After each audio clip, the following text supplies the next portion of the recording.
Muchas gracias. En nombre de Moore Stephens ULA, le damos la más cordial bienvenida, porque a partir de este momento somos Moore ULA. Gracias reiteradas por acompañarnos.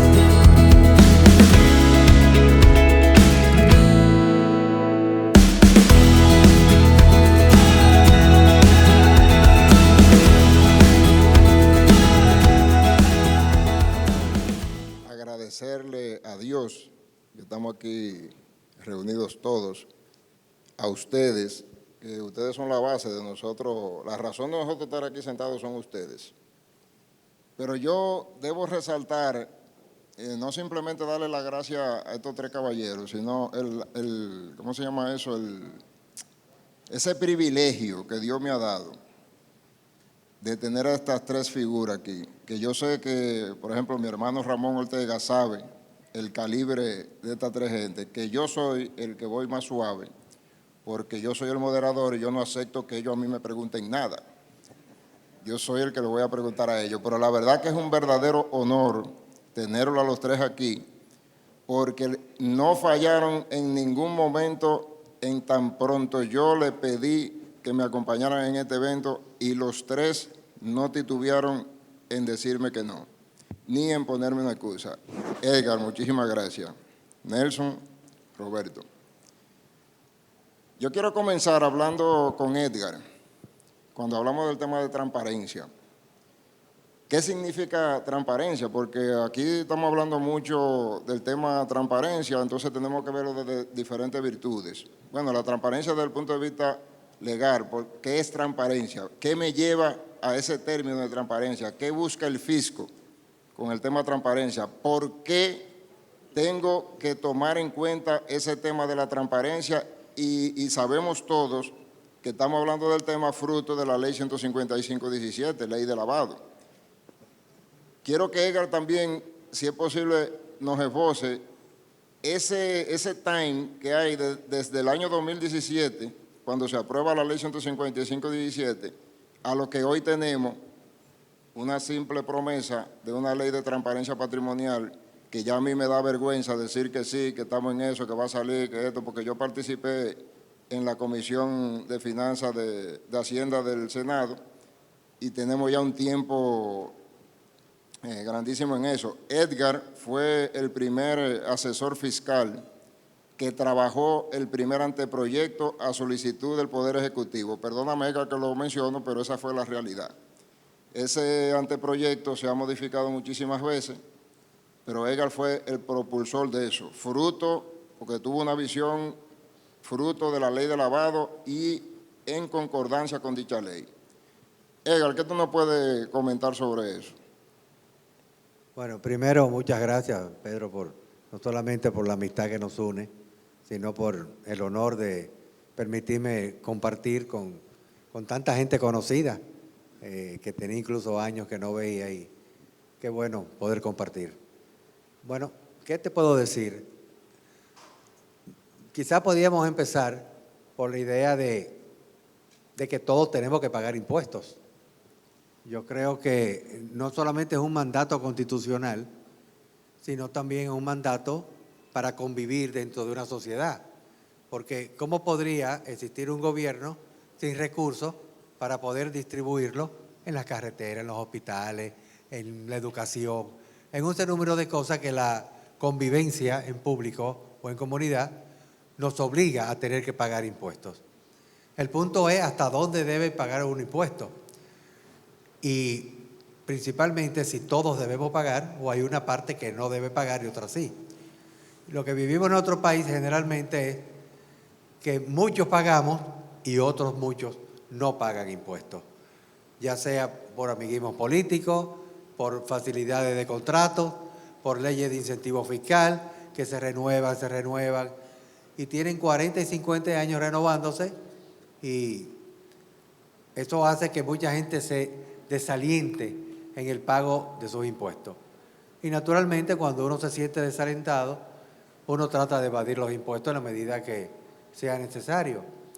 No es mi norma, pero yo sé que esa es una razón para que la gente no pague impuestos.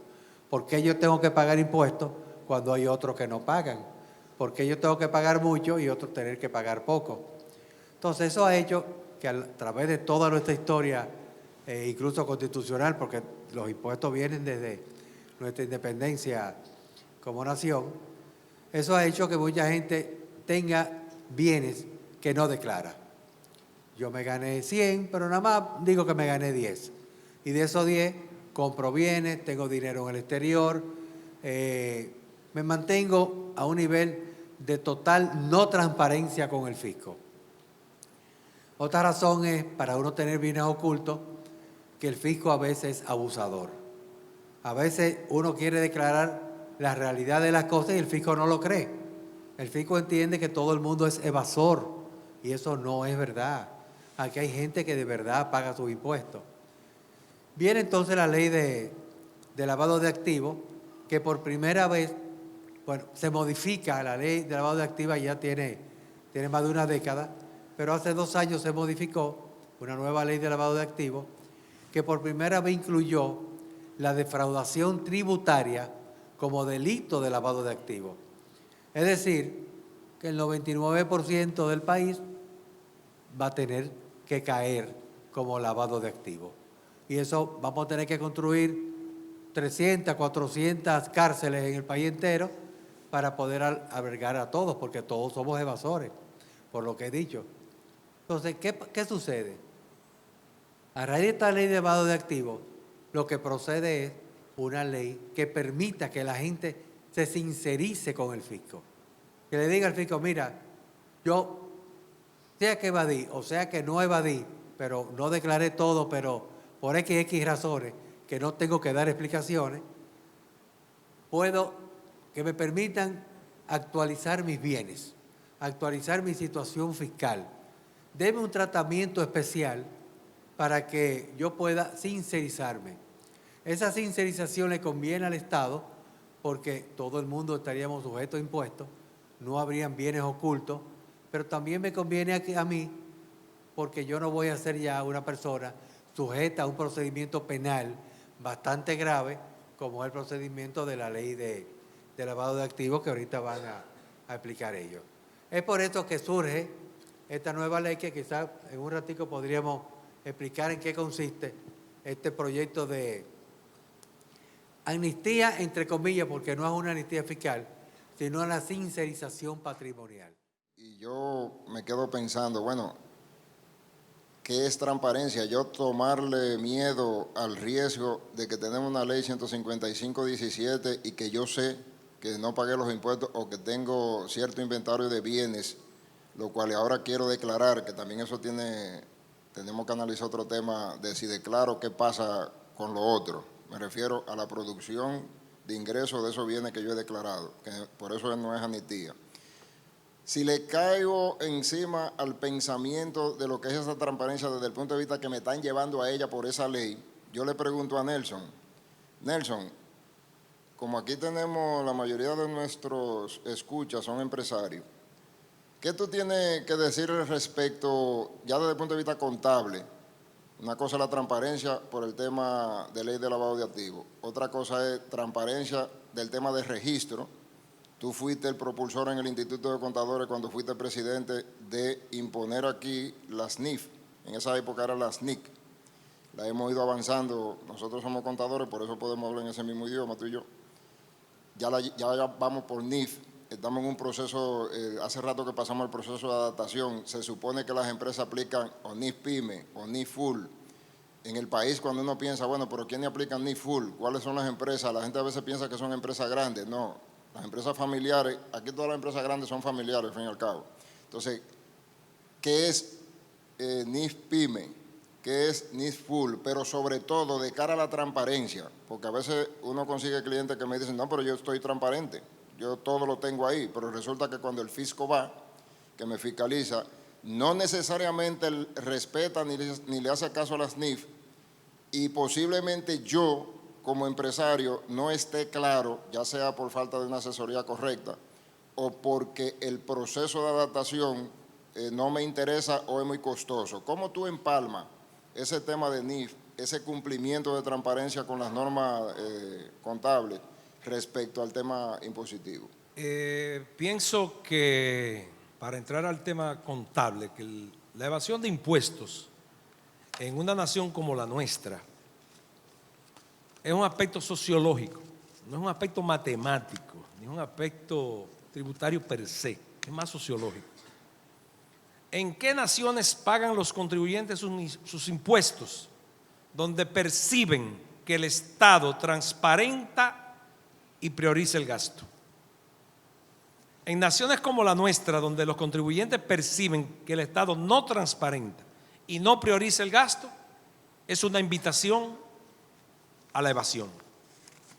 Y eso, hay estadísticas suficientes para ello. Hace ya unos 30 años, cada nación en el mundo tenía sus propias normas contables o adoptaba normas contables de otras jurisdicciones. Aquí en el país, lo que hacíamos era adoptar las normas norteamericanas que iban rápidamente a México y se conseguían en español desde el Instituto Mexicano de Contadores.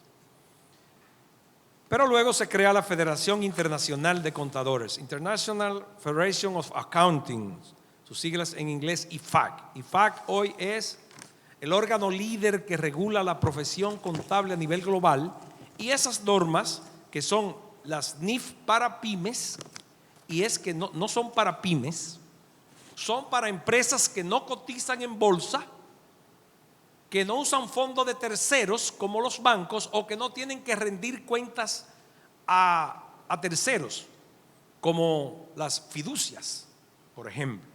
Las cooperativas tienen que usar de ahorro y crédito NIS plenas, NIS full, NIS completas, y la NIS para pymes, el resto. Usted puede facturar todo el dinero del mundo, pero si usted no cotiza en bolsa, no usa fondos de terceros, no tiene que rendir informes por regulaciones, entonces usted debe utilizar NIF pymes. Aquí en el país, desde el año 1999, adoptamos las NIF. En ese momento eran las NIC, hoy NIF. Por ejemplo, ¿tú estarías de acuerdo que bajo NIF, te pongo dos ejemplos? Tengo una empresa que tiene una inversión en acciones o en cuotas sociales en otra entidad jurídica. De acuerdo a las normas contables, yo tengo que retrotraer la condición de esa inversión, y eso no tiene nada que ver con el fisco. Pero yo digo, bueno, yo tengo 100 pesos en aquella empresa. ¿Cuál es el patrimonio, el resultado patrimonial de aquella empresa y qué valen esos 100 pesos hoy? Tengo que arrastrar ese valor a mis libros, ¿verdad? Sí. Esa es una. Y la otra, el tema famoso del pasivo laboral. Sí. Que desde el punto de vista fiscal, tú sabes que no es. ¿Tú entiendes que todo eso, bajo la temática de transparencia NIF, es correcto? ¿O hay alguna brecha de tú decir, puedo acogerme a esto o aquello no? Las normas exigen que tú debes revelar cuál es tu pasivo laboral y crear una provisión. En muchas ocasiones, el pasivo laboral es mayor que el patrimonio. ¿De quién es la empresa? Accionista. Entonces, si tú no registras el pasivo laboral, estás presentando una situación financiera incorrecta. Por consiguiente, las normas internacionales de información financiera se hicieron para que sean aplicadas en un 100%, y te lo dice la norma. Tú no debes opinar si no aplicas el 100% de la normativa, o tienes que abstenerte, usar una salvedad, establecer que estás trabajando bajo una base regulada, etcétera. Pero el utilizar normas internacionales de información financiera es lo que va a permitir transparentar las empresas. Y estamos de acuerdo con que NIF no quiere decir código tributario. Jamás. Usted debe contabilizar por NIF, y el mismo IR2, el formulario de impuestos sobre la renta, te permite que haga los ajustes entre tus registros contables y lo que le tienes que declarar al impuesto sobre la renta. Si tú depreciaste en línea recta y la administración tributaria te exige que lo haga por el saldo insoluto, tú tienes que hacer un ajuste y pagarle impuesto por eso. Es tan sencillo. Pero no estás distribuyendo un dividendo, porque la depreciación de la renta es mucho menos acelerada que la financiera.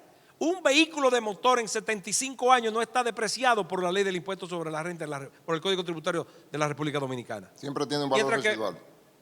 Un vehículo de 300,000 kilómetros, probablemente el fabricante te dice que debe estar absolutamente depreciado. Entonces, la verdadera posición financiera de una empresa se define aplicando normas internacionales de información financiera y en nada tiene que ver con el Código Tributario. Después que usted hace los registros en normas internacionales de información financiera, tienes que hacer, ¿verdad?, las correcciones del lugar y respetar el Código Tributario, y lo que dé de pagar impuestos, usted paga el impuesto, pero no necesariamente tiene que coincidir la base de pago de impuestos con la base de registro en base a información financiera. Los registros de normas internacionales de información financiera te dan la realidad, pero tú debes pagar impuestos sobre la renta en base al Código Tributario de la República Dominicana, y para eso están entidades como MORE para identificar cada realidad. Y como Hanseatic, como Barnisti Asociados y como Mellacon, yo creo que el cliente, para que tenga una seguridad razonable de todo su trayecto operativo, debe de contar con estas 4 asesorías, indiscutiblemente, porque si no puede tener problemas. Sí, porque al mismo tiempo. Yo te iba a comentar eso a seguida, que yo decía, bueno, ¿cuál es el tema? Porque cuando uno le conversa al empresario de toda esa óptica que uno tiene, dice, bueno, pero ven acá, entonces búscame un buen contador. Entonces yo le digo, no, necesitas un buen abogado tributarista, que no es lo mismo que un contador tributarista. Pero cuando voy a hablar de lavado, entonces se me ocurre pensar en Mellacon, por el tema del cuidado que hay que tener, y ahí voy a entrar con Mella, con el asunto internacional. Ejemplo, y yo quiero que tú me comentes algo, Roberto, sobre eso. ¿Qué está haciendo la banca internacional en estos actuales momentos? Que hace tiempo ya que lo hace. Bueno, fruto del tema de la transparencia, leyes de lavado de activos que son muy similares la mayoría en los países. O sea, se está tratando de tener una unificación, de que tú no me vayas a interpretar algo en Dominicana que sea diferente a lo que pueda suceder en Estados Unidos, por ejemplo.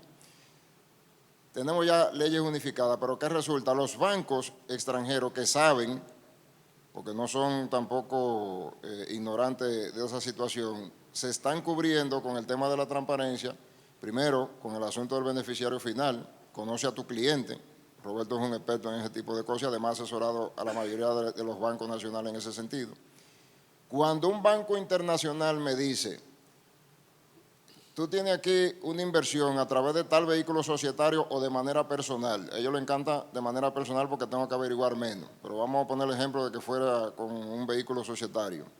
Y tú aquí me completas esta serie de formularios y me llevas hasta el beneficiario final y me garantizas que tú tienes tu respaldo asesor, vamos a decir así, porque tú tienes en Dominicana un experto fiscal que me garantiza a mí que tú estás cumpliendo allí. En la práctica, que es lo que yo he observado en muchos casos, se cumple con el tema documental, pero no así necesariamente con la verdad, de que ese que me está firmando como asesor fiscal garantizándome que yo estoy cumpliendo aquí, a lo mejor firma el formulario y no pasa nada. ¿Qué tú entiendes que es el riesgo? O hasta dónde tú entiendes que yo puedo asumir un riesgo respecto a eso? ¿Cómo debo empalmar lo que allí yo digo, lo que tengo allí, a través de la transparencia, con respecto a lo que tengo localmente? Y ahí aprovecho y te pregunto, con el tema de los paraísos fiscales, entre comillas, que ya sabemos que la normativa, y háblame un poquito de eso, qué es un paraíso fiscal y por qué se le llama un paraíso fiscal, pero cuando tengo esa trilogía de cosas, ¿qué debo hacer a futuro? ¿Me mantengo con mis vehículos societarios? ¿Tú recomiendas otra cosa? ¿Cómo tú ves ese panorama? Bueno, primero, agradecerte por la invitación. Para mí todo un honor ser parte de este panel acompañado de profesionales del nivel del doctor, el señor Edgar y de Nelson y tú como moderador. Mira, hablando de transparencia y lavado de activos, yo creo que en el tema de la prevención del lavado de activos, y te voy a agradecer que cuando piensen en lavado de activos realmente piensen en otra persona, porque yo soy asesor de prevención del lavado de activos, no de lavado de activos. Entonces, es muy diferente una cosa de otra. Entonces, te voy a agradecer esa referencia. No es siempre. organizar el lavado, sino sí, prevenir. No, es prevenir, es la prevención. Y espero que me haya hecho la invitación en ese contexto. No, es que yo pensaba que tú me ibas a enseñar lo primero. No, vamos con lo segundo. Ah, perfecto, está bien. Entonces, bueno, hablando de transparencia y prevención del lavado de activos, yo creo que en la prevención del lavado de activos todo comienza con transparencia, porque Porque el primer paso en donde se hace una solicitud al cliente, cuando eres un sujeto obligado, es la transparencia. Conoce a tu cliente. Tú comienzas absolutamente conociendo todo sobre él, incluyendo quién es la persona que real y efectivamente es beneficiaria de la empresa, ya sea desde el punto de vista accionario o desde el punto de vista de su control. Dicho de esa manera, no podemos hacer, y el trabajo del sujeto obligado es investigar que no estamos frente a una persona que se hace pasar como un tercero, ocultando a la persona que real y efectivamente controla la empresa.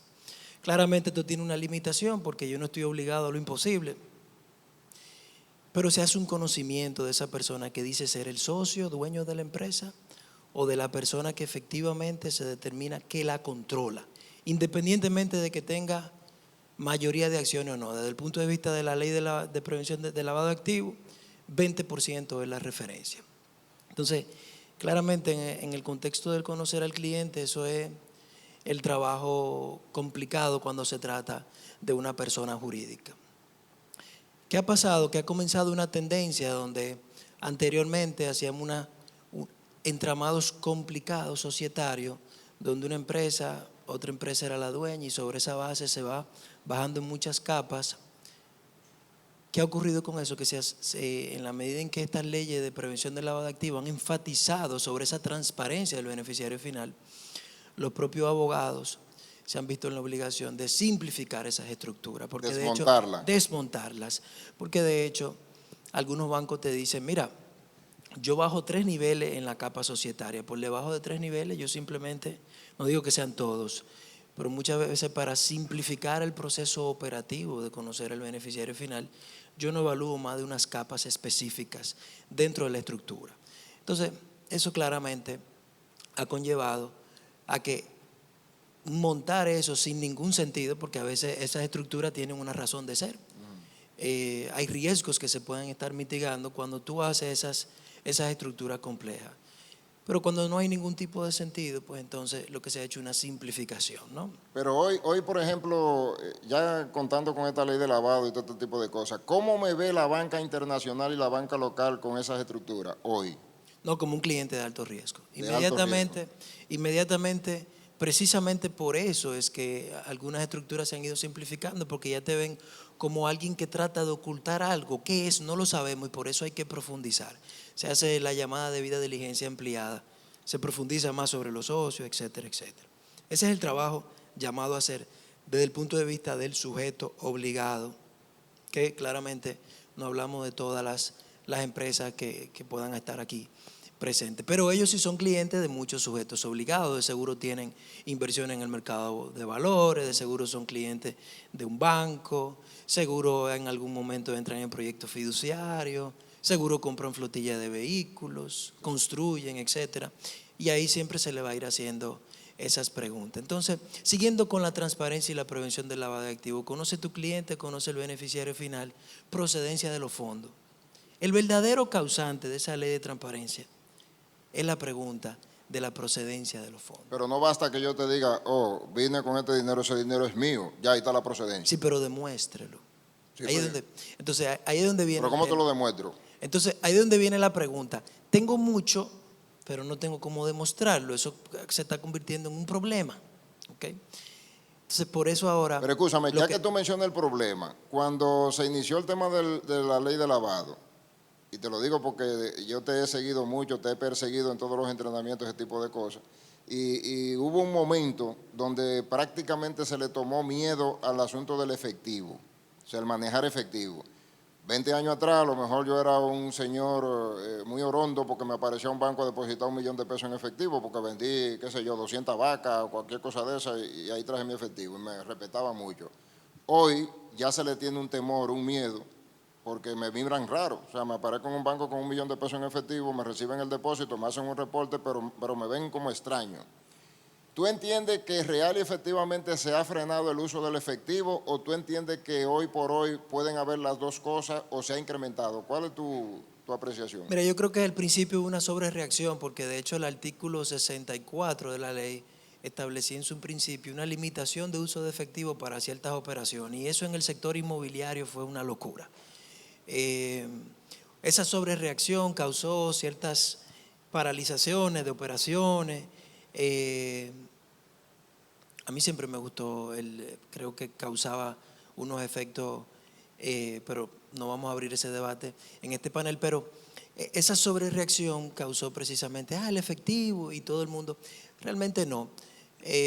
Siempre va a haber una mayor cautela con el manejo del efectivo. Ha habido una movilización hacia el uso de canales formales como la banca para recibir efectivo. Nosotros tenemos muchos clientes en el sector no financiero, en el sector real, que no te reciben. Ya eso de venir con un zapato, una caja de zapatos llena de efectivo a llevarte un reloj, eso en ciertas joyerías con cierto prestigio y niveles no lo permiten. Te mandan al banco o te reciben hasta un monto específico de efectivo, llega con un bulto a la constructora lleno de efectivo, hasta con la maquinita para que lo cuenten, y ese tipo de cosas.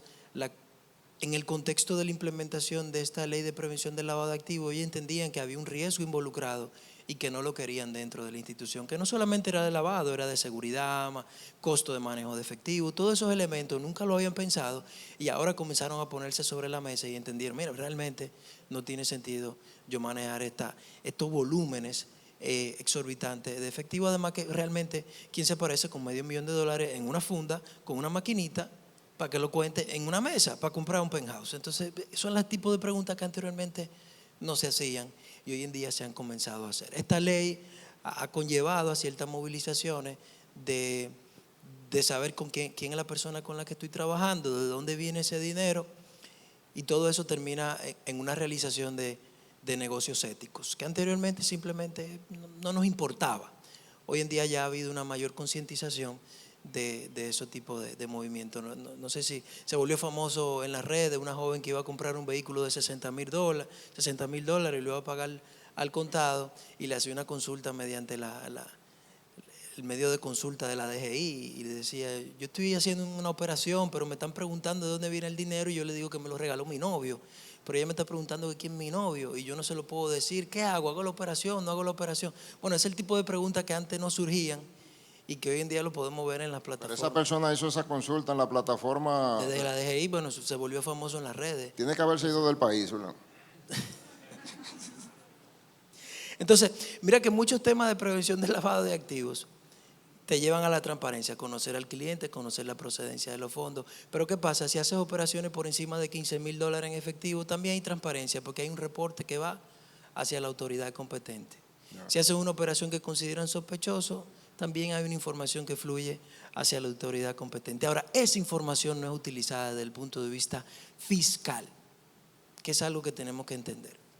Esa información no fluye a la DGI como información base para un aspecto de fiscalización. Por lo menos así es como siempre se ha manejado. Son elementos que se utilizan a nivel del Ministerio Público en la persecución del lavado de activos. Ahora, tenemos otros elementos de transparencia que sí conllevan a la fiscalización. La regulación FATCA, cruce de información, transparencia. Estamos reportando los estadounidenses, en el resto del mundo lo estamos reportando para que ellos hagan su tributación. Y está funcionando la interacción norteamericana con el tema FATCA y además con el acuerdo de intercambio de información fiscal que nosotros tenemos desde la época de Balaguer. ¿Funciona eso? De hecho, ahora… Pero yo te hago la pregunta si funciona con reciprocidad. No de aquí para allá, sino de allá para acá también. En el reciente panel que tuvimos, que tú estuviste allá, estuvo la DGI ahí y hablaba de una información de doble vía.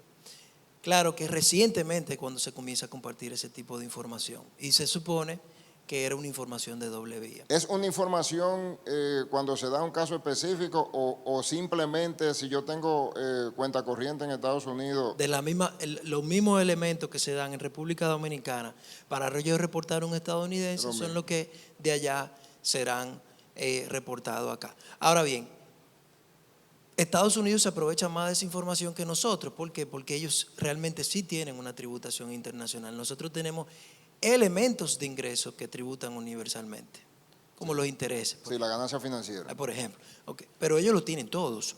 Ahora bien, la tendencia es hacia otro tipo y siguiendo con el tema de transparencia, CRS, de reportería de estándar común, donde ya es todos los países reportando información hacia todos los países para cruzar información fiscal.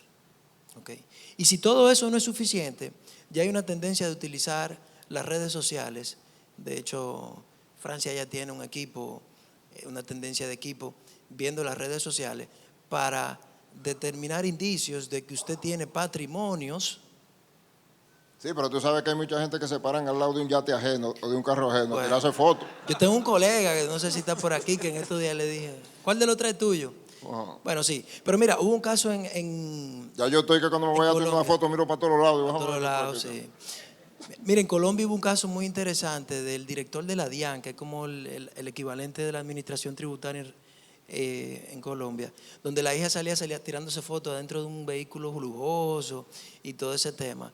Y eso inició una fiscalización y terminaron en un proceso de corrupción en Colombia contra el señor, la hija y su esposa. Entonces ya hay ciertas tendencias a utilizar otro tipo de información. O sea que si no lo agarran por toda esa regulación, lo agarran por usted estar de allantoso ahí en las redes, exhibiendo cosas que realmente no se reflejan en su declaración. Algo que no es nuevo, porque ya sabemos, ustedes como asesores fiscales saben, que usted va y registra un vehículo de cierto valor en la DGI y de una vez, pero usted no tiene un ingreso declarado, un IR2, un IR1 realizado, ¿de dónde saca ese dinero para comprar eso? Están pidiendo procedencia de fondo o declaración IR1. Ya. Bueno, Edgar, yo me quedo pensando en algo, transparencia, y a veces digo, bueno, pero cuántas cosas nosotros estamos obligados a cumplir. Por ahí hay un amigo mutuo de nosotros, que no voy a mencionar su nombre, que cada vez que le prestan un micrófono, él dice que el impuesto al activo es una aberración. Y tiene su razón. Cuando Edgar hablaba ahorita, bueno, tengo este ingreso extraordinario, no lo declaré, yo usaba, qué sé yo, cualquier tipo de estructura, altimaño, como le querramos llamar, pero eso te permitía de alguna manera poder flotar en el cumplimiento tributario, que a mí me luce a manera personal, qué sé yo, dice la Constitución que yo debo de tributar en función de mi productividad, vamos a decirlo así. Pero yo pienso que hoy, con los controles que tenemos, las tasas que tenemos impositivas, las tasas adicionales, por ejemplo, ese impuesto al activo, que tú dices, bueno, pero o pago el impuesto al activo o pago el impuesto sobre la renta, pero entonces yo me quedo pensando, ahora no hay empresa perdidosa porque al fin y al cabo tengo que pagar. Con el tema de la ley de transparencia patrimonial, que yo fui uno de los que me llevé el tema de que había que bajar la tasa del IPI, que en principio, Edgar, tú no estabas tan de acuerdo conmigo con eso, pero yo decía, si vamos a lograr una transparencia, y la transparencia no es el tema de que si yo tengo un inmueble que hace 20 años lo compré en 100 pesos y que hoy vale 100,000 pesos, yo no tengo riesgo fiscal con eso. Ni tengo que acogerme a una ley de transparencia para decir que hoy vale tanto, a menos que yo tenga una preventa del producto. Pero sí tengo riesgo cuando yo digo que algo que, por ejemplo, en la avenida Anacaona me cuesta 2 o 3 millones de dólares y lo compré hace un año en $500,000, tengo un alto riesgo, que a lo mejor ahí sí aplica el tema de la ley. Pero me quedo pensando, Edgar, y esto sería prácticamente un consejo sano a la Administración Tributaria, que no le voy a llamar nada más Dirección General de Impuestos Internos, a la Administración Tributaria, iniciando por el tema del Ministerio de Hacienda. ¿Qué cosas debemos nosotros tomar en cuenta? ¿Qué consejo le podemos dar? Ellos no están aquí, pero yo sé que tienen micrófonos donde nos van a escuchar tu consejo. ¿Qué cosa debemos recomendarle? No solamente el tema de la ley de transparencia patrimonial, ¿qué hacemos con el tema del pacto fiscal? ¿Qué es el pacto fiscal? El pacto fiscal, que lo tenemos establecido en la ley 112 de Estrategia Nacional de Desarrollo, y creo que tiene como 7 o 8 años pendiente. El pacto fiscal me lleva a yo cambiar el sistema operativo respecto al cumplimiento me lleva a estudiar las tasas impositivas. ¿Qué debo hacer? Porque a mí me luce que si nos quedamos solamente con transparencia patrimonial, con la ley de lavado de activos, creo que vamos a caer en un incumplimiento automático, porque es posible que la carga fiscal me lacere mi flujo de caja, por decirlo de alguna manera. Yo tengo gente que posiblemente tengan un patrimonio, sinceramente, de 4 o 5 mil millones de pesos, pero cuando tú dices el 1% de eso, él no tiene un torrente en efectivo como para cumplir con eso. ¿Qué hago? Porque viene un riesgo grande. Y entonces ahí vienen los clientes y te dicen, bueno, entonces solución, no me puedo transparentar. Sí, pero tú tienes la ley de lavado encima. Entonces, ¿qué es peor? ¿Qué hago? Debemos de darle un consejo y como a ti es que más te hacen caso de nosotros cuatro, ¿qué tú le vas a decir a la administración tributaria respecto a eso? ¿O tú entiendes que todo está muy bien?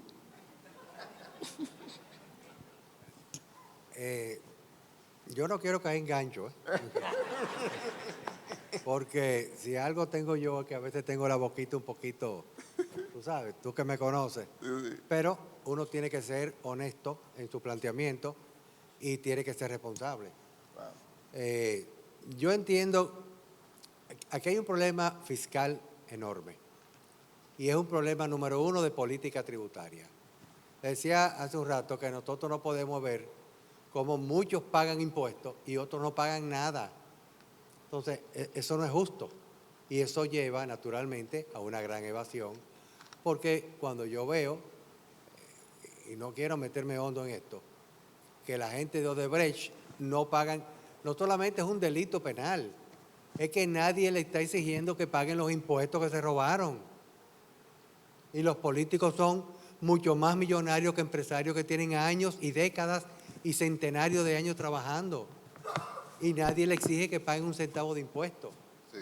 Entonces, es muy bueno uno coger y vamos a subirle el ITEVIS o ponerle el ITEVIS a productos básicos de la canasta familiar con tanta evasión y tantas exenciones.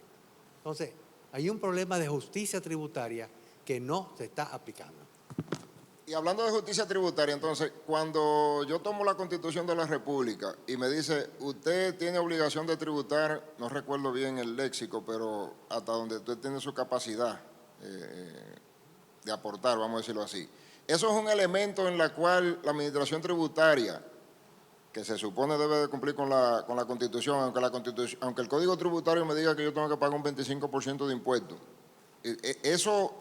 ¿Tú entiendes que es algo que la administración pudiera tomarla o yo como ciudadano o como contribuyente invocar esa Constitución precisamente para no caer en el incumplimiento, fruto de la alta tasa? Yo no creo que aquí hay una alta tasa. Yo particularmente entiendo que aquí hay suficiente cantidad de impuestos con tasas más o menos adecuadas. Quizás el ITEVIS está un poquito alto, pero un 25% de impuestos sobre la renta yo no lo encuentro alto. Pero ahí es donde yo te digo alto. Si yo hago, tú lo dijiste al principio, estoy transparente, hago la cosa como es y la administración tributaria no me cree.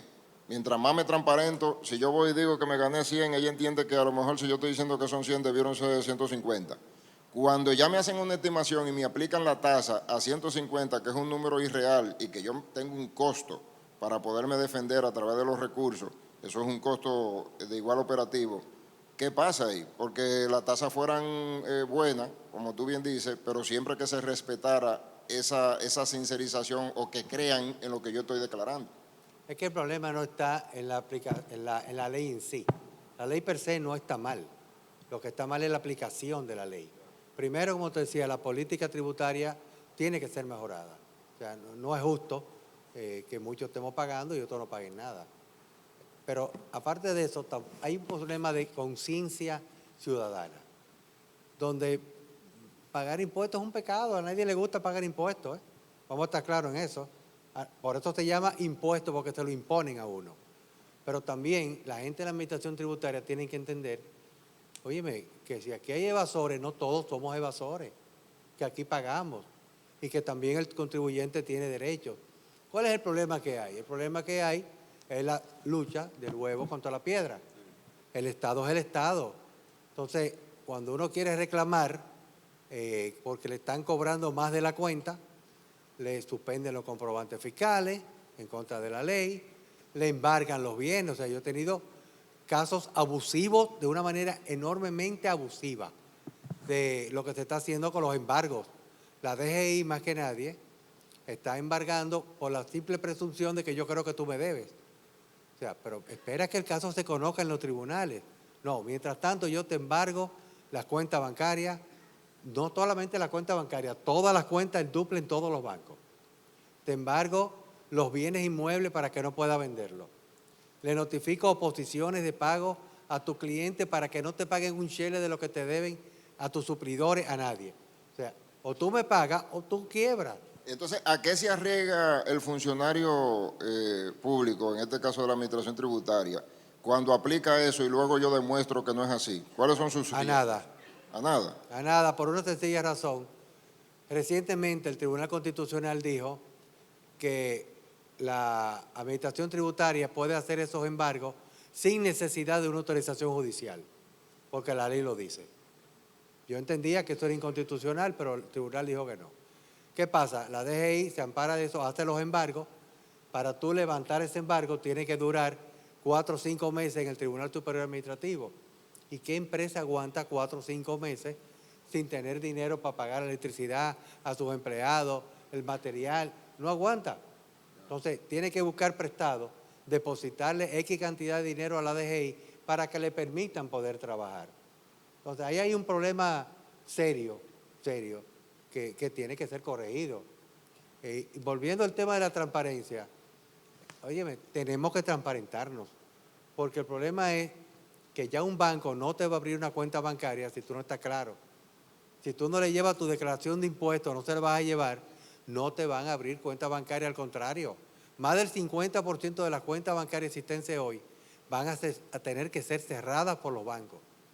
Por eso los bancos han insistido en que el proyecto de reforma, el proyecto de transparencia fiscal que hay ahora, se le ponga una cláusula que diga que si yo hoy llego a pagar hasta el límite de la tasa de tributación, por ejemplo, si hay una norma, la 0714, que dice que una oficina de abogados tiene que pagar un 5% de sus ingresos como mínimo, si yo logro pagarlo, pues ya que me liberen de una fiscalización anterior, porque yo llego a pagar el límite establecido. Pero esto fue rechazado. Pero entonces, Edgar, escúchame, Roberto, porque nosotros 4 nos vamos como entusiasmando y nos olvidamos de la gente que está aquí, pero fíjate algo. Tú mencionas eso y yo me quedo pensando que la Dirección General de Impuestos Internos ahora asume un nuevo rol como autoridad competente dentro de la Ley 155/17, le da más potestad, no solamente de persecución, sino de su ampliación de radio de acción y de información. De hecho, mucha gente sabe que hoy por hoy están obteniendo la información bancaria, los movimientos bancarios, no en detalle, pero sí dicen qué manejó Pedro Urrutia en los bancos. Entonces el banco le dice, mira, en el año tal, Pedro Urrutia manejó 100 pesos. Entonces la DGI está diciendo, bueno, si manejó 100 pesos aquí, 50 pesos allí y 300 pesos allí, lo comparo con su IR1, con su declaración jurada personal, tengo una diferencia, déjame fiscalizarlo. Urrutia, demuéstrame si son cruces de cuentas o sencillamente... Pero hay una cosa, perdón que te interrumpa, Pedro. Con la ley esta de sintetización, uno no tiene que demostrarle nada a la DGI. Que esa es la gran ventaja que tiene. Exacto. Tú no tienes que demostrar de dónde tú te ganaste 100 millones de pesos. Tú vas simplemente y lo declaras. Yo tengo 100 millones en un banco de hace tanto tiempo, o tengo un apartamento que el ingeniero me dijo que valía 15 millones, pero que lo pusiéramos en 5 y tuve que pagar 10 por la izquierda. Entonces, sincerízate, revalúalo y llévalo a su valor real. Correcto. Ya sea de 15 o su valor de mercado. O sea, la gran ventaja que tiene un proyecto de ley así es que no te van a preguntar de dónde tú sacaste ese dinero. Tu recomendación es acójase a la transparencia, Sí, en lo que resolvemos totalmente. los otros temas. El proyecto tiene fallas, muchas fallas. Sí. Por ejemplo, ese que dije ahora de que si tú te acoges, ¿qué va a pasar con el pasado? Te van a fiscalizar. O sea, yo voy ahora y le digo, mire, yo tengo 50 millones en un banco de Miami y mire mi certificación, tengo $1 millón, lo quiero declarar. Voy y pago mi 3% de tasa, no hay problema, pero eso no me libera de que la DGI me pueda fiscalizar. Entonces se quiere que se establezca algo que si yo llego a la tasa de tributación consignada actualmente en una norma general de la DGI, pues que yo automáticamente quede liberado. Ya. Si no llego, que me permitan llegar y pagar la diferencia. O sea, es una situación de transparencia, pero con garantía para el contribuyente, porque si no, no sirve de nada. Pero si no tenemos esa transparencia, tu recomendación al empresariado, ¿me acojo a la ley con ese defecto, no me acojo a ella y me mantengo entonces al margen con el riesgo de la ley 155-17? ¿Qué hago? Yo me acogería, sea como sea, yo me acogería a la ley, siempre y cuando la aprueben, porque ahora tenemos un impasse muy serio. Hay un problema, una crisis política, que ahora entonces los senadores y los diputados de uno no van al Congreso, dicen que no van a apoyar nada del gobierno, el gobierno no apoya al otro, y todos nosotros en el medio. Sí. Mira, Es un problema y tenemos ya 2 años peleando con este proyecto de ley. Ojalá hubiesen hecho un panel como este, las autoridades, para darnos la oportunidad a todos de discutirlo, de que entiendan lo que hay. Claro. Porque lo que ha hecho el Congreso ahora es, llaman a un grupito, ¿ustedes qué opinan? Llaman a otro grupito, ¿ustedes qué opinan? Y ellos han hecho un majarete de lo que es un proyecto, pero yo creo que no es malo, pero puede ser mucho mejor, mucho mejor. Entonces, ojalá, porque esto ha sucedido, no es algo nuevo. En España sucedió, en Argentina, en muchos países ha sucedido, porque el proyecto de la ley de lavado de activos, de verdad lo dije ahorita, vamos a ir presos todos. Ya.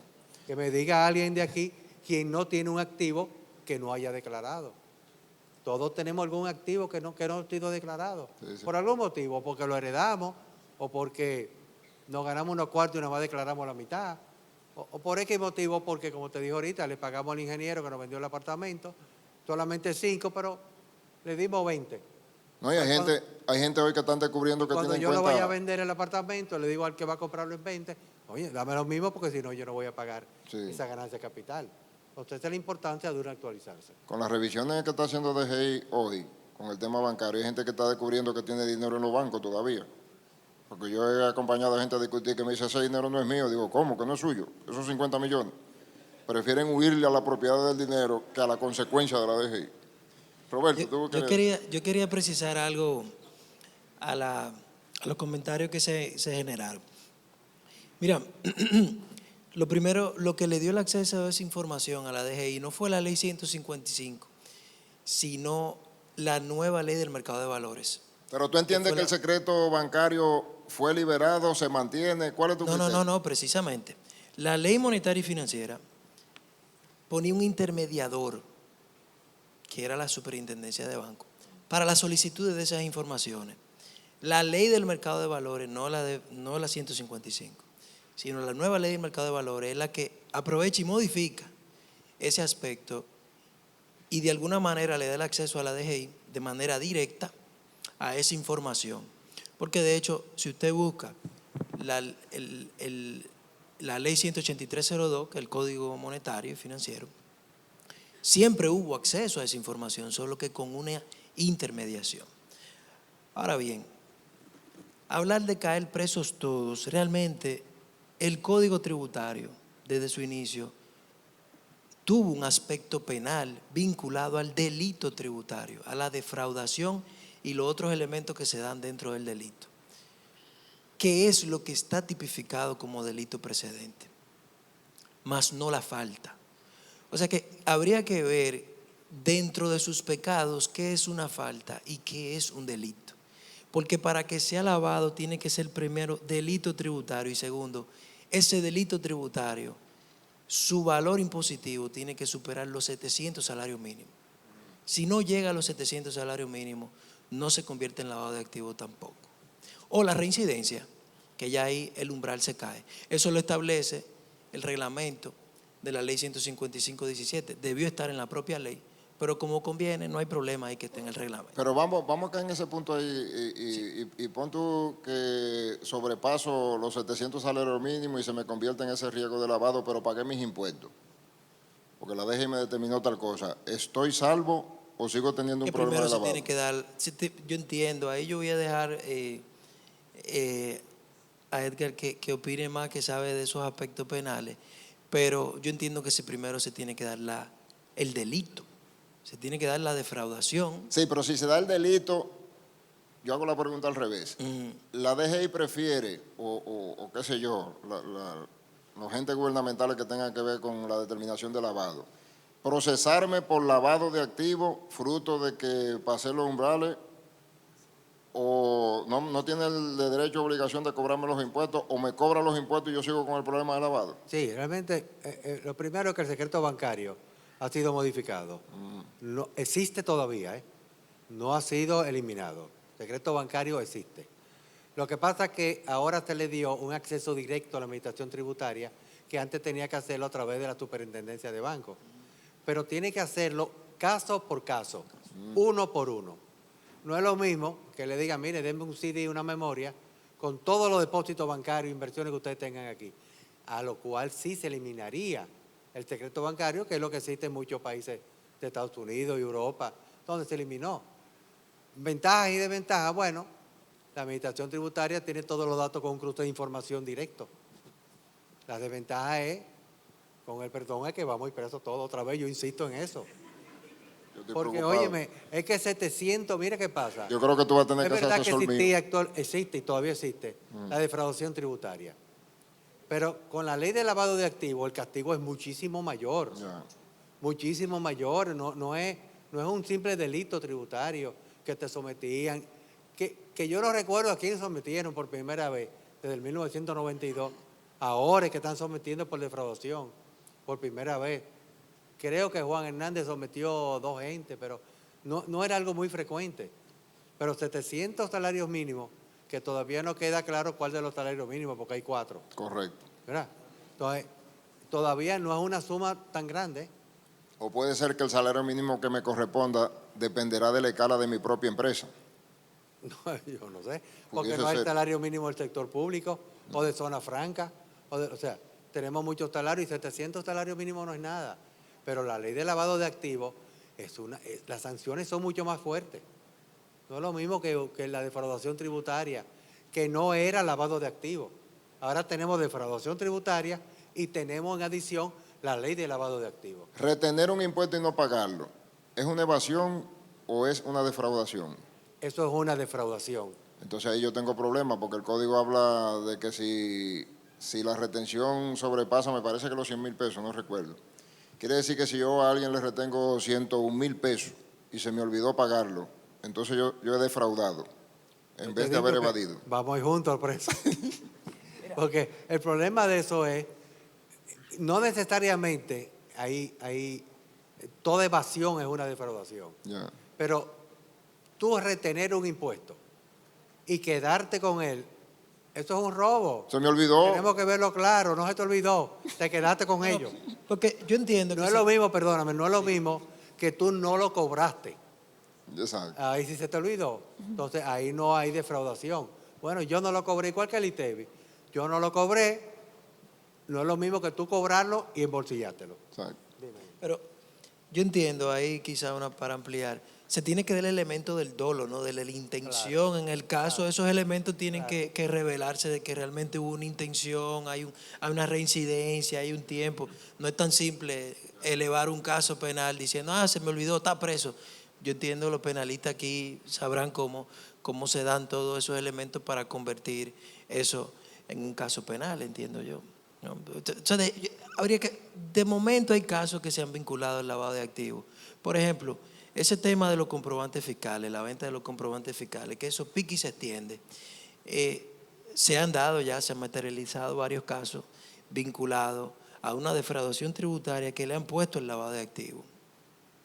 Hay un caso reciente, 29 años se estaban repartiendo en ese caso a nivel penal y una indemnización de 20 millones de pesos. Adelante, sin hablar todavía el caso entiendo que no ha terminado. O sea, estamos hablando de penas importantes, como dice el profesor Edgar. Realmente estamos acostumbrados a que se asuman que la mayoría de empresarios son evasores, pero no lavadores. Entonces eso como que le da una connotación bastante distinta y mucho más seria a cuando hablamos de un aspecto de defraudación. Pero muchas veces cuando alguien se te acerca y conversa sobre un pecado, vamos a decirle, muchas veces ese pecado cae más en la falta que en la defraudación. Ahora, uno de los mayores pecados, ustedes lo han hablado, hacer un doble contrato, o como le dirían los abogados aquí presentes, la contraescritura, ¿verdad que sí? La contraescritura. A mí me consta que la DGI ya ha sometido varios notarios públicos con el contraescrito. Porque ahí sí hay una intención de defraudar. Usted está haciendo 2 contratos intencionalmente para evitar un pago de impuestos. Pero eso se te complica más aún cuando tú lo conectas al lavado de activos, tú vas al banco a recibir los 50 millones, a recibir los 100 millones, procedencia de los fondos, y tú tienes un contrato de 10 millones de pesos. Ahí entonces se te vuelve a trancar el juego. Volvemos a la transparencia. Procedencia de los fondos. Por eso digo, ese tema de la pregunta de la procedencia de los fondos es la que está causando. Yo desde mi punto de vista, no sé el parecer de los demás panelistas, es uno de los verdaderos creadores de esa ley de transparencia patrimonial. Ahora, transparentar sin preguntar es también un problema, porque tampoco puede parecer una ley de lavado. Usted estuvo haciendo cualquier crimen, venga, declárelo, pague sus impuestos y nosotros le lavamos el activo. Eso es lo que usted está haciendo a cambio de un 27%. ¿O cuánto es el valor? Disculpe. No sé cuál es el valor, pero a cambio de ese pago de impuestos, y cualquiera estuviera dispuesto a hacerlo, porque lavar ese activo probablemente le cueste muchísimo más que pagar el impuesto al Estado. Entonces, eso es lo que internacionalmente y Argentina, que No, es muy pero buena. ahí la ley, el proyecto de ley excluye como beneficiario de esta transparencia, de esta facilidad, vamos a llamarle así, a los PEP, que son la persona políticamente expuesta, excluye el origen de actos ilícitos. Bueno, O sea, eso todo tiene esto, que el estar tráfico ahí, internacional, de drogas, de cosas, de terrorismo, excluye todo eso. El PEPS se erroneó y se quitó. El PEP se quitó. Se quitó. Se quitó. Sí, porque eso... Oh, pero yo soy el que te voy a aprobar la ley, entonces tú me vas a dejar fuera. Entonces, tú le estás dando un elemento Sin comentario. tú le estás dando un elemento para legalizar su corrupción. Claro, claro. Una persona expuesta políticamente, Sí. un político. Sí. Entonces, tú le estás dando un elemento para, a través del pago de impuestos, legalizar su corrupción. Sí, pero que ahí PEP, entra- para que lo que entiendan, vienen siendo personas políticamente expuestas. Cualquier funcionario prácticamente público cae ahí, incluyendo cónsules, o sea, lo más sencillo del mundo, todo el mundo cae ahí. Sí, todo el que tiene una relación con el Y Estado. que haya pasado por varios años, o sea que, porque hay una presunción que no debe ser, pero es una realidad. La gente entiende que el que ha pasado por una función pública, pues ha tenido un dinero mal habido. Ahora, si esa persona logra demostrar que su dinero, aun cuando haya pasado por una función pública, es de origen correcto, pues no hay necesidad de excluirlo, ¿eh? Porque tampoco vamos a decir que los funcionarios públicos son todos corruptos. Hay gente seria. Sí, sí. Hay gente seria y esa gente tiene que apoyarse y defenderse. Porque si no, ¿a quiénes le vamos a dejar este país? Sí. Bueno, fíjate, Nelson. Sigo yo preocupado porque es que Edgar ha mencionado tantas veces que vamos a caer presos. Con el tema este del cumplimiento, todos los que estamos aquí sabemos que el código me obliga al cumplimiento de los deberes formales.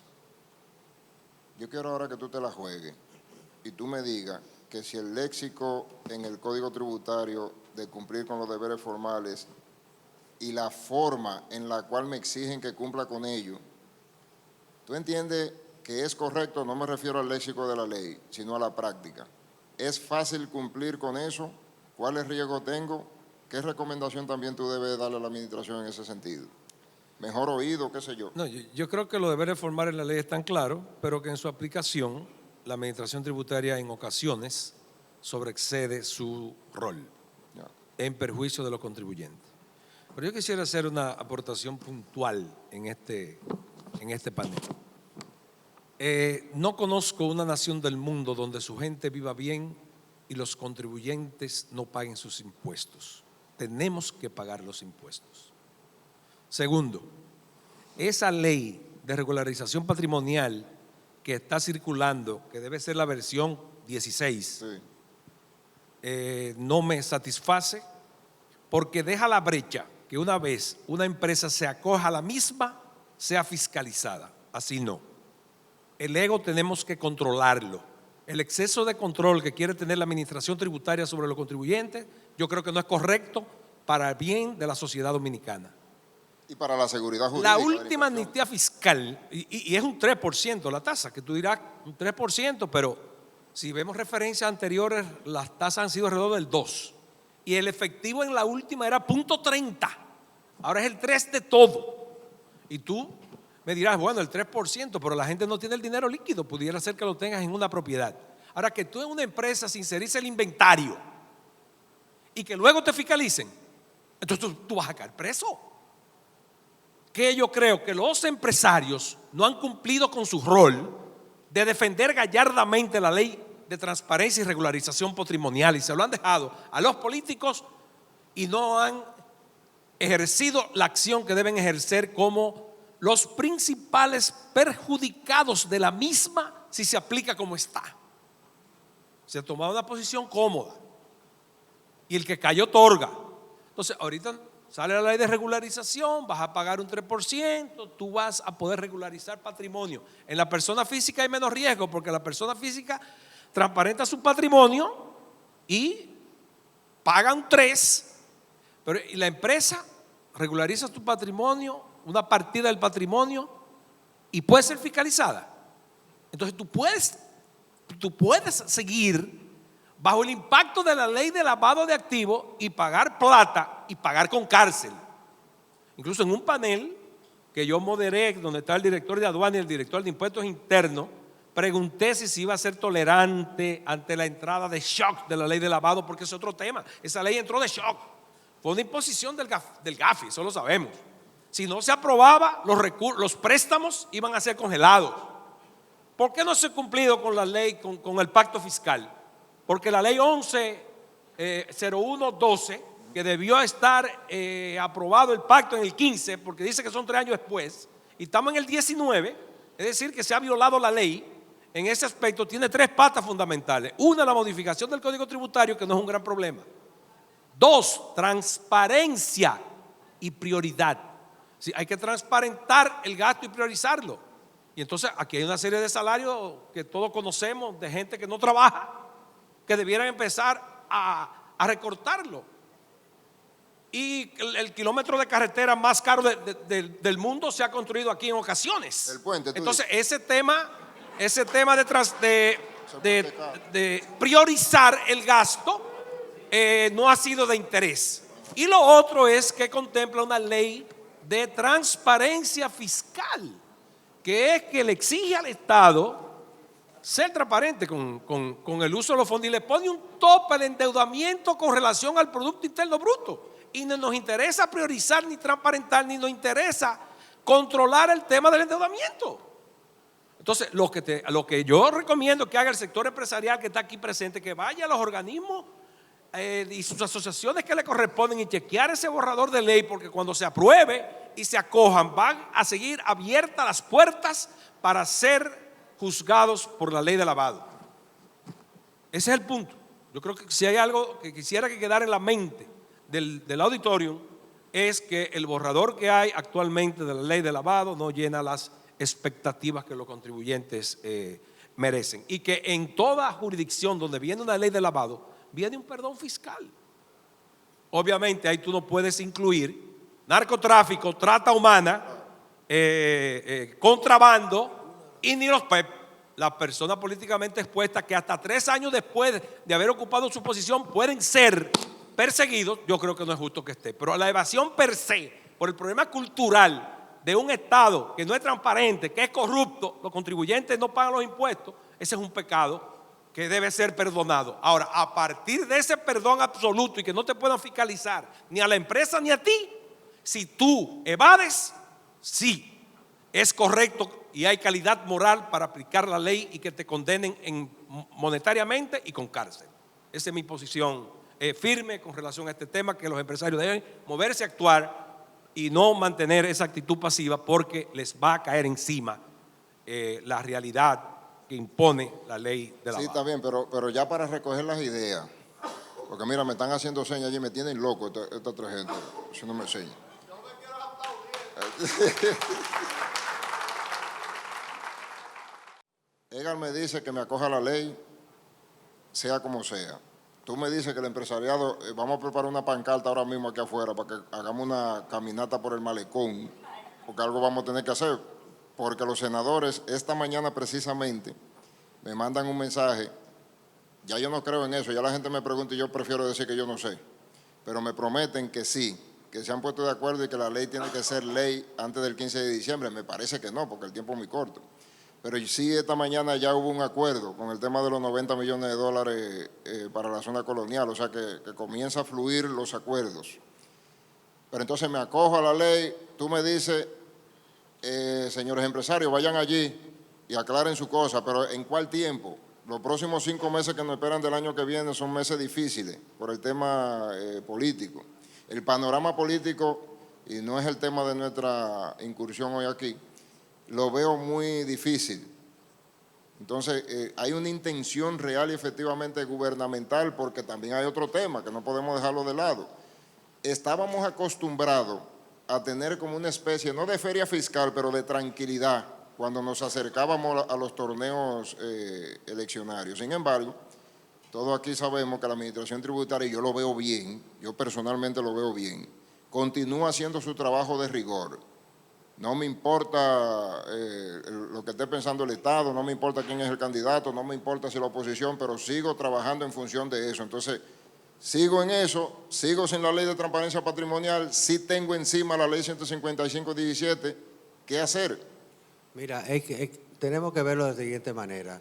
Hubiéramos tenido más tiempo, quizás. Es que el proyecto de ley de transparencia fiscal contempla varios renglones. En primer lugar, contempla la revalorización de activos. O mejor dicho, empecemos primero con declarar activos que nunca hayan sido declarados. Usted tiene un bien, tiene dinero, tiene producto de que no pagó tus impuestos, lo que fuere, y quiere declararlo por primera vez. Al usted declararlo por primera vez va a pagar su 3% y el asunto se quedó ahí. Ya usted está transparentado respecto a dinero, respecto a bienes inmuebles, bienes muebles, etcétera, que usted nunca haya declarado. O sea, en esa parte lo favorece. La otra parte que lo puede favorecer es que usted tiene un inmueble que compró en 5 millones de pesos, pero por algún motivo hoy vale 30 millones, ya sea porque usted dio un dinero por la izquierda cuando lo compró, o porque producto del mercado, del valor del mercado, ha tenido una inflación que le permite una plusvalía, hoy, en vez de venderlo en 5, tener una ganancia de capital, venderlo en 30, y esa ganancia de capital no existiría. Pagaría un 3%, usted se va a ahorrar eso. Entonces, eso también es una gran ventaja, conlleva a que usted hoy pueda vender a su valor real de mercado, sin tener que estar vendiendo como antes vendíamos o todavía vendemos, que da un dinero por la izquierda porque entonces hay que llevarlo al banco y el banco va a preguntar de dónde salió ese dinero y se complica todo. Entonces, también implica una revalorización. O sea, que por esos dos renglones la ley vale la pena, a mi modo de verlo, y pagaría un 3% producto del inmueble ajustado por inflación con la diferencia de la revaluación. ¿Qué yo no estoy de acuerdo con este proyecto? Bueno, y lo he manifestado en muchas ocasiones, que permite una revalorización de mejoras devaluadas, y peor todavía, maquinarias depreciadas. Usted tiene una empresa donde usted se ha beneficiado de una depreciación, que hoy vale chele, una maquinaria, y le permiten revaluar esa maquinaria pagando un 3%, llevándole a un valor real de mercado que a lo mejor no lo vale, y que le va a permitir al año una depreciación de un 25%. Entonces, hay un problema fiscal muy serio que quizá la gente que están trabajando en este proyecto no se han dado cuenta de que las recaudaciones pueden verse afectadas. O sea, el Estado hoy se va a beneficiar con un 3%, pero en un año se va a ver perjudicado en un 25%. O sea, eso es peligrosísimo y nadie quiere que las recaudaciones se caigan porque nos van a caer encima los que pagamos impuestos, como siempre. Entonces, por otro lado, permite, como le digo, si usted tiene dinero en el exterior, que usted quiere declararlo, porque usted quiere traer inversiones al país. Entonces, si usted no se transparenta, ¿cómo va a traer estas inversiones? Entonces, ¿a quién favorece eso? Nos favorece a todos. Nos favorece al Estado, favorece al gobierno, favorece a la DGI, favorece al inversionista, favorece al contribuyente. ¿En qué otra cosa yo no estoy de acuerdo?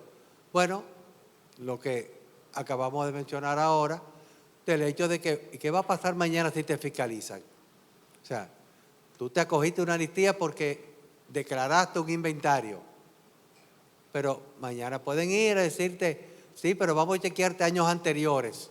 ¿Y qué va a pasar en esos casos? Tú te acogiste hoy, pero el año que pasó, ¿qué sucede? Y el que pasó anterior a ese. Y como son hasta 5 años cuando hay no declaración o otra cosa, y 3 si se declaró, pues entonces estamos ante un problema peligroso. ¿Qué yo haría? Yo me acojo a la parte buena de la ley y a la parte mala la dejo. ¿Cuál es la parte buena y la parte mala? Bueno, la parte buena es que te permite revaluar, que te permite declarar activos que tú nunca hayas declarado. La parte mala es que no te limpia, vamos a decir, de una fiscalización para años anteriores. Me arriesgo a ella entonces. Es que la tiene como quiera, tiene el riesgo, con ley o sin ley. Ya. Y la parte de los inventarios, si no te lo admiten, tiene el riesgo con ley o sin ley. No, lo que yo propongo en ese aspecto es que se haga algo similar a lo que se hizo en el 2012, que incluso si una empresa estaba por encima de su tasa efectiva de tributación, y la tasa efectiva de tributación es el impuesto que usted pagó entre las ventas, con una simple carta usted estaba perdonado. Si usted estaba por debajo de la tasa efectiva de tributación, usted tenía que ir a la tasa efectiva. Si era 3 y usted está en 1, usted pagaba el 2 más 1.30 adicional. Pero no me pueden fiscalizar hacia atrás. Es a eso que yo me refiero, porque la persona física es más fácil acogerse. Pero la persona moral, en la empresa que está sujeta a la fiscalización, ahí hay un problema importante en mi humilde parecer. Y es la corrección fundamental. Pero además, óyeme, cuando tú empiezas a leer, hay una caricatura entre los considerandos y la ley. Considerando que debemos darle facilidades a los contribuyentes a que se insericen en su patrimonio en virtud de la entrada en vigencia de la ley de lavado de activos y poner tasas preferenciales. Y es un 3, eso no es la preferencial. Si tú recoges la historia de la amnistía, no es preferencial el 3. Entonces, el considerando, me pasas la mano y en el artículo de la ley me das el golpe. Vamos a ser honestos, vamos a ser transparentes. No estamos hablando de transparencia.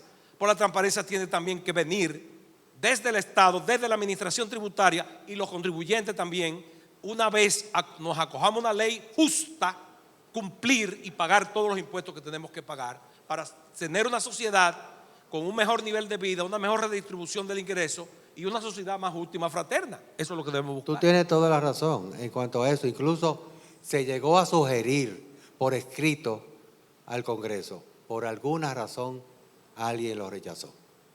Y se quedó así. Entonces, estamos con una ley, un proyecto de ley ambiguo que sirve por la mitad y por la otra mitad que no cumple su cometido. Por eso que tú estás diciendo, se discutió, se le sugirió. Incluso se está discutiendo mucho qué pasaría en el caso de una persona física. Se acoge la amnistía para revaluar un inmueble, lo lleva a tu valor de mercado. 50 millones de pesos. Pero 50 millones con un 1% de IPI al año. Claro. Entonces, uno dice, oye, un 1% todos los años es duro. Es duro porque tú estás llevándole un valor de mercado que si tú vendes hoy está perfecto. Pero si tú duras 10 años sin vender porque no quieres vender o por lo que sea, es un 1%. Entonces, se ha pensado dos cosas. Número uno, que se baje a una tasa prudente de un 0.25%, quizá un 0.5%. Y otra, que fue la que yo sugerí, que se pueda compensar el impuesto sobre la renta con el impuesto al IPI. Igual que sucede con el impuesto sobre la renta y el impuesto a los activos de las compañías. Porque entonces en este caso hoy hay una doble tributación. Por ejemplo, si yo tengo un inmueble y lo tengo alquilado, yo pago el IPI de ese inmueble, pero también yo pago el impuesto sobre la renta de ese inmueble. Entonces lo pago aparte, no es que me lo descuentan, que lo compenso. Entonces, pero también fue rechazado. Muy agradecido una vez más y nada, yo creo que tenemos mucho que hablar porque cuando salga el anteproyecto vendrán discusiones y después del anteproyecto vendrá si es que inician la discusión del pacto fiscal y vendrán las consecuencias político-tributarias que sucederán el año que viene, que habría que ver luego de agosto cómo quedamos y cómo vamos aterrizando con Déjame dar una nota esperanzadora. Aunque en el Senado se ha conocido, cuando vaya al Congreso, por la realidad sociopolítica que hay legisladores de bancadas que no son mayoría quienes están promoviendo el proyecto, que tengo serias dudas que lo vayan a aprobar en la Cámara de Diputados. Ya. Ese es el tiempo que ustedes los empresarios tienen para lograr que el proyecto sea el que debe ser. Bueno, muchísimas gracias.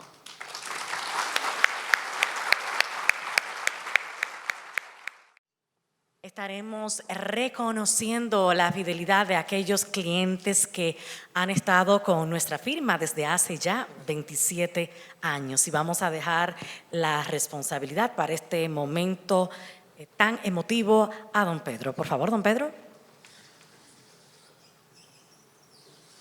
Yo quiero aclarar algo aquí. El tema de la premiación tiene varias razones. Yo no quería hacer esto de esta forma, pero no puedo. Nosotros ya tenemos cierto tiempo en el mercado. Dicen los papeles ahí que son 27 años, pero en realidad tenemos 30 y algo. Ya vamos pasando a una segunda generación. Esa segunda generación, yo estoy seguro, se va a olvidar porque no le interesa saber cómo arrancamos nosotros, que fue unos tiempos muy difíciles. Nosotros aquí queremos dejar plasmado 4 personas. Y por un significado que me van a perdonar los demás clientes, porque no hemos tomado en cuenta aquí ni facturación, ni nada de ese tipo de cosas. Hay una primera persona que yo siempre lo he catalogado de loco, por la siguiente razón. Y estas 4 personas son gente que iniciaron el proyecto con nosotros, pero que hoy se han mantenido. Han habido otros clientes que nos apoyaron, ya no están. Hay otros que nos han apoyado, se han ido, han vuelto. Pero estos 4 tienen la siguiente característica. El primero, un amigo mío, que en ese momento todavía ejercía una relación de dependencia en una empresa, estaba inventando un negocio con un hermano, siempre me daba seguimiento. Al final él averigua, cuando yo inicié este proyecto en la avenida San Martín, cuánto era el costo. Y yo le digo, bueno, mira, yo pago 200 pesos de teléfono. No, yo creo que eran 200 o 300 pesos de alquiler en esa época. Tengo esta muchacha que me ayuda, que gana tanto. Yo que la cosa era que eran 800 pesos. Y la persona me pone una iguala de 800 pesos.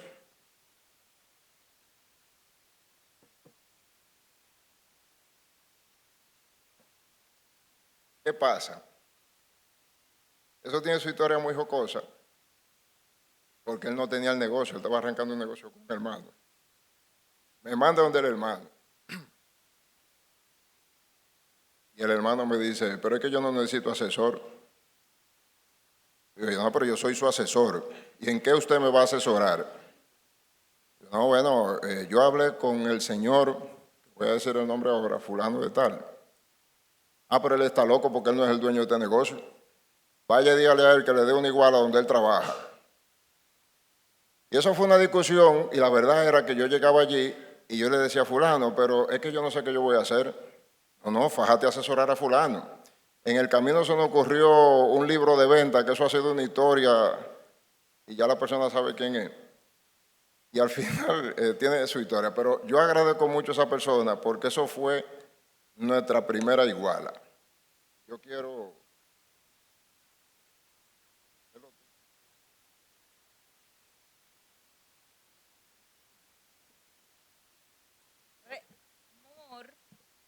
Reconoce a Doroteo Susano Valles por haber sacrificado parte de sus recursos económicos en asignarnos nuestra primera iguala, aún sin contar nosotros con experiencia alguna en el mercado de servicios. Para nosotros fue un apoyo invaluable que sin él no hubiese sido posible nuestra existencia. Agradecemos este apoyo incondicional y la confianza en nuestro servicio durante 27 años, dado en Santo Domingo, República Dominicana, 27 de noviembre 2019.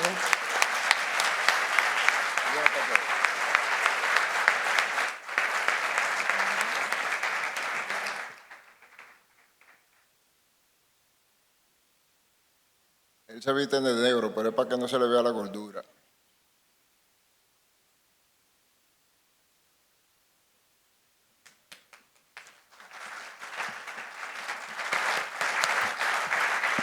Muchas felicidades. Ahí está nuestra firma Moruola, reconociendo la fidelidad por tantos años en nuestra firma, el señor Doroteo Susana. Y estamos haciendo la fotografía principal en estos momentos. Si él va a hablar, tenemos suerte, porque él nunca habla. Bueno, de antemano debo de darle las gracias al señor Pedro Urrutia por tomarme en cuenta. La verdad es que debo de reconocer la capacidad que tiene el señor Urrutia de trabajo. Siempre yo he dicho lo siguiente: no lo llamen para un proyecto porque él te lo vas a trabajar y después van a hablar de dinero. Y ese es el arte que él tiene. Y yo siempre he reconocido esas condiciones y en verdad que esto ha sido un espectáculo la vida entera. Porque yo sé quién es él y él como que me conoce también.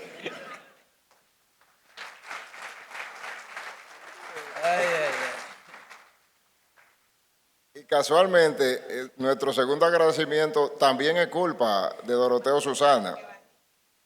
Nos manda donde un segundo cliente y para nosotros tiene una razón importantísima. Los 800 pesos de él fue el empuje, pero entonces él me manda donde otro cliente. Y ese cliente cuando me ve, dice, mire, yo que tengo aquí una contabilidad atrasada de 2 años, que sé yo qué. Y como dice Teo, yo me pongo a trabajar y el cliente me dice, pero ¿cuánto es el trabajo? Yo no sabía ni cómo hacer una propuesta tampoco. Sabía de mi contabilidad, que solamente yo había trabajado contabilidad en el negocio de mi padre, Eugenio Melo. O sea que tampoco tenía esa experiencia. Y en el camino, cuando yo comencé a llegar a ese negocio, yo decía, ¿y qué es lo que yo voy a hacer aquí? Pero estoy ahí llevando la contabilidad. Y todos los días yo subía, teníamos el negocio cerca, subía, bajaba. Un día me dice el señor, mire, yo estoy un poco preocupado, yo quiero que usted me diga cuánto es este trabajo. Y a mí se me ocurre decirle que son 60,000 pesos para actualizarle 2 años de contabilidad. Y si usted está seguro, digo, sí, 60,000 pesos. Yo iba con el único saquito que yo tenía en esa época y dejaba el carro parqueado en la San Martín porque no podía consumir combustible.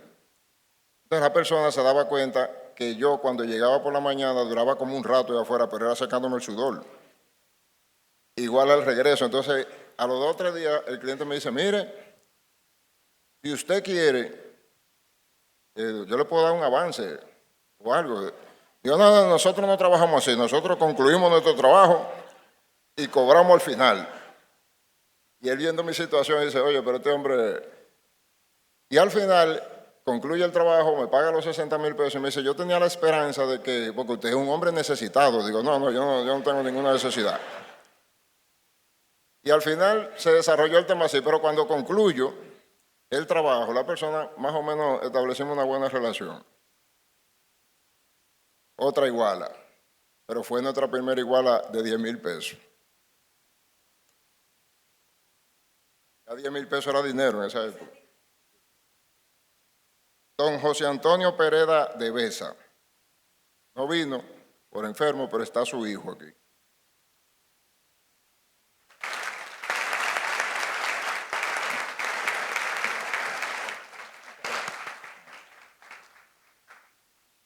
Cuando yo llevaba esa iguala, yo creo que apenas caminaba un chin, ¿verdad?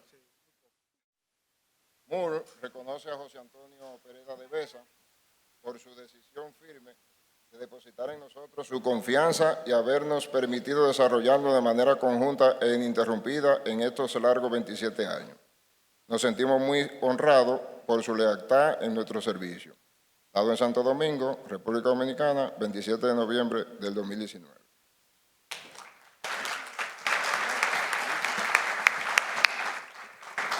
Ahí estamos haciendo la fotografía. Muchas felicitaciones por este reconocimiento a su fidelidad en nombre de su hijo, el señor Pereda. Otra anécdota que yo tengo del señor Pereda, que luego que nosotros llevábamos la contabilidad, entonces hacíamos una auditoría mostrenca ahí, que nosotros no sabíamos ni qué era lo que hacíamos, pero después nos fuimos especializando. Y yo un día me le cuadro al señor Pereda y le digo, no, porque los papeles de trabajo. Y él dice, bueno, pero el hombre algo se comió ahora. ¿Y qué es eso? No, la auditoría tiene que tener papeles de trabajo y tiene que tener un procedimiento. Y me permitió aprender inclusive a aplicar la auditoría con su negocio. Y todavía hoy son clientes nuestros. Gracias. El tercero, es que todos tienen como característica de medio loco, ¿sí? Me pasó lo mismo, ya la oficina un poco más avanzada. Yo llego allí, lo mismo que los estados financieros, que la auditoría. Yo le he puesto toda clase de defectos. Él me acoge y después que yo estoy adentro me dice, mire, yo le he permitido la entrada aquí porque usted está totalmente equivocado, pero me luce que una gente con su criterio, porque usted no ha sabido bien entender cuál es nuestro negocio. Ha sido una persona además de eso muy destacada. Es el dealer de mayor importancia que tiene el país, César de los Santos.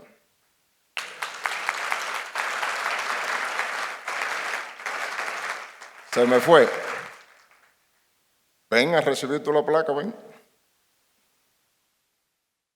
Moore reconoce a César Augusto de los Santos Piña por su continuo y abnegado apoyo en todos estos años durante los cuales nos ha permitido servirle, haciéndonos sentir orgullosos de ser parte de sus logros, por su decidida confianza en nuestros servicios durante estos 27 años de trabajo ininterrumpidos. Dado en Santo Domingo, República Dominicana, 27 de noviembre de 2019.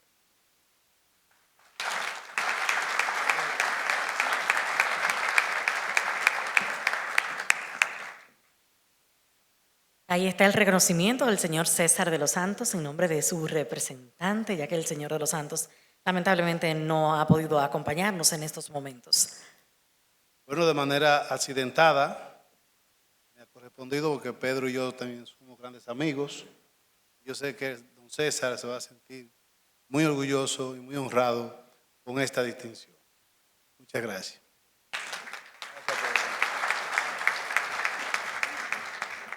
Esto no estaba en el guión, la última placa. Ellos están sorprendidos porque ellos no estaban supuestos a estar aquí.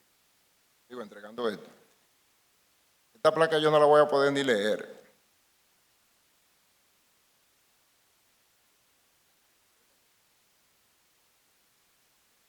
Moore reconoce a Eugenio Melo por su constante apoyo como padre y cliente.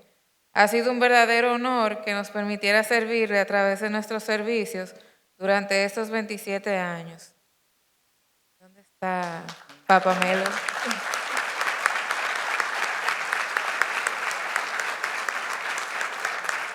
Emotivo momento el reconocimiento al señor Eugenio Melo por su fidelidad en esta trayectoria excepcional de ya 27 años de la firma Moore ULA, que hoy anuncia su renovación con su nueva identidad corporativa. Y están haciendo entrega los jóvenes Josefina y Pedro Urrutia también. La emoción no me lo permite, pero realmente este reconocimiento, quien lo merece es por el esfuerzo, el tesón y la seriedad con que ha cogido su profesión. Gracias.